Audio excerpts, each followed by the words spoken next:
دوستو آج کی جو ویڈیو ہے وہ میں آپ کے لیے لے کر آیا ہوں مردانہ ٹائمنگ کے حوالے سے 3 نسخے آپ کی خدمت میں پیش کروں گا۔ تینوں آسان نسخے ہیں، 2 سے 3 اجزاء ان کے پر نسخے کے اندر ہیں اور جن کو استعمال کر کے آپ مردانہ ٹائمنگ میں اضافہ کر سکتے ہیں۔ جن میں سے جو آخری والا نسخہ ہے وہ بے حد جو ہے وہ ہوگا کیا نام ہے اثر انداز ہوگا۔ بڑا قدیم نسخہ بھی ہے، میں نے آپ کے لیے 3 نسخے تلاش کیے ہیں، بہت زبردست نسخے ہیں جن میں 2 سے 3 اجزاء ڈلتے ہیں، زیادہ مشقت بھی نہیں کرنا پڑتی ان نسخوں کے اندر۔ شروع کرتے ہیں، میں ٹائم زیادہ نہیں لیتا آپ کا۔ دوستو مغز تخم سرس 3 تولہ، یہ جو پہلا نسخہ ہے جو میں آپ کو بتا رہا ہوں، پہلا نسخہ جو ہے اس کا طریقہ سن لیں۔ مغز تخم سرس 3 تولہ، شکر سرخ لے کر 5 تولہ لے کر باریک کر کے نا دونوں کو پیس کر آپ نے 9 ماشا گائے کے دودھ کے ساتھ، یہ تقریباً 9 ماشا تو ایک مقدار لکھی ہوتی ہے لیکن آپ یہ ہے کہ آدھا گلاس دودھ کے ساتھ یہ آپ نے ان کا صفوف جو ہے نا وہ مغز تخم سرس جو ہے وہ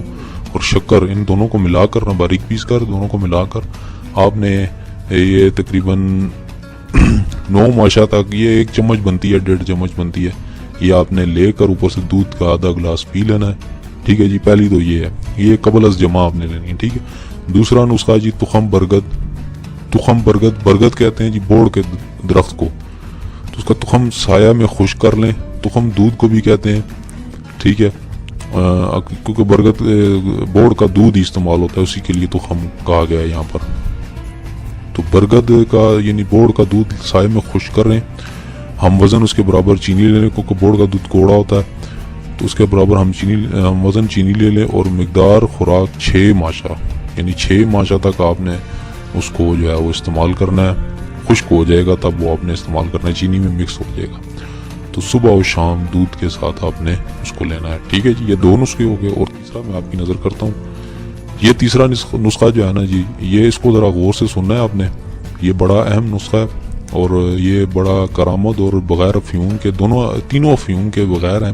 لیکن یہ ہے کہ یہ جو آخری والا نسخہ ہے یہ بہت زبردست نسخہ ہے، یہ خود بھی آزمایا ہوا ہے، یہ بہت زبردست نسخہ ہے۔ موچرس باریک کر کے نا برگد کے یعنی بوڑ کا برگد میں بوڑ کے دودھ میں کھرل کریں، اسے مکس کریں، ٹھیک ہے، رگڑیں، پیسیں اس کو، جس قدر برگد کے دودھ میں جذب ہو اچھا ہے، یعنی کہ موچرس جو ہے نا وہ جتنا بھی دودھ کے اندر جذب ہو جائے نا، کوشش کریں جتنا زیادہ ہو سکے اتنا ہو جائے۔ پھر اس کو کیا کرنا ہے آپ نے اتنا خشک کر لینا، مطلب وہ جب جذب ہوگا نا تو خشک ہو جائے گا اور گولی آسانی سے بن جائے گی۔ تو جنگلی بیر ہوتا ہے نا جی، یہ اکثر جنگلی بیر لوگ اب پوچھیں گے کمنٹس میں، جی جنگلی بیر کتنا ہوتا ہے، یہ وہ ہمیں نہیں پتا۔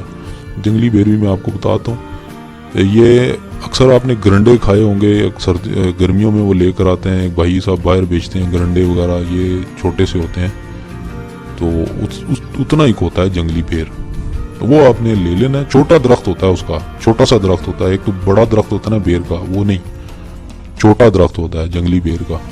کہہ لیں کہ انسان کے قد کے برابر ہی ہوتا ہے، وہ قد آسانی سے بندہ اتار لیتا ہے جنگلی بیر۔ جو لوگ یہ بیکورڈز ایریا گاؤں میں رہتے ہیں، ٹھیک ہے، بیکورڈز ایریا میں اس لیے کہتا ہوں، میں گاؤں وغیرہ کو کہتا ہوں میں، یہ اس کا مطلب یہ نہیں ہے کہ 3rd class area, backwards area کا مطلب ہے کہ گاؤں والی سائڈ پہ جو لوگ رہتے ہیں ان کو پتا ہوگا یہ جنگلی بیر کتنا ہوتا ہے۔ اس کے برابر آپ نے گولیاں تیار کر لینی ہیں، گول گول چھوٹی، اور نیم گرم دودھ کے ساتھ نا